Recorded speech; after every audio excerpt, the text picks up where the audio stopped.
অবশ্যই shortest possible জনপ্রশাসন আমি এটুকু বলতে পারি একদিনের মধ্যে আমরা এটা আমাদের লেভেলে উপরে যেখানে যাবে উইল ডু ইট।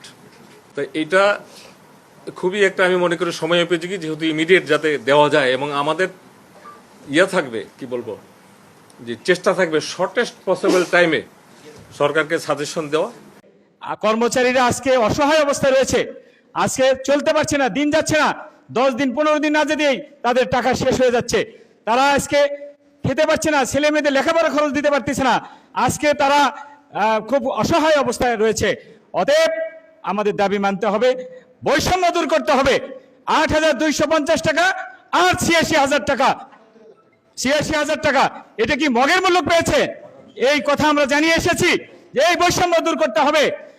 আজকে একটা কর্মচারীর জন্য একদিনের খাবার 16 টাকা সামথিং টাকা বরাদ্দ রয়েছে। এটা কি আসলে সম্ভব? এটা একটা চা এবং একটা সিঙ্গারা খাওয়ার টাকা। অতএব আমি মনে করি 1:5 অর্থাৎ 1 লক্ষ টাকা যদি কর্মকর্তাদের হয়, আমাদের কমপক্ষে 20,000 টাকা হতে হবে। সেভাবে আমরা জানিয়ে এসেছি। আগামী 1 মার্চ থেকে কর্মবিরতি চলবে, সারা দেশব্যাপী কর্মবিরতি চলবে। সেজন্য আমি উদাত্ত আহ্বান জানাবো, মাননীয় প্রধান উপদেষ্টার প্রতি আমাদের আবেদন থাকবে যে এই যে বৈষম্য বিরোধী ছাত্র আন্দোলনের সাথে যারা কর্মচারীরা যোগ হয়েছিল, সেই কর্মচারীদেরকে আপনি দূরে সরে ঠেলে দিবেন না, আপনি কর্মচারীদের পাশে থাকবেন, কর্মচারীদের দাবি আপনি আদায় করে দিবেন, এই প্রত্যাশা আপনার প্রতি রইল। করছেন একজন কনস্টেবলকে এই রাষ্ট্র কয় টাকা বেতন দেয়? 9,000 টাকা, 10,000 টাকা, 11,000 টাকা বেতন দেয়। 4, 5, 6 জনের সংসার আছে, বাবা মাকে দেখতে হয়।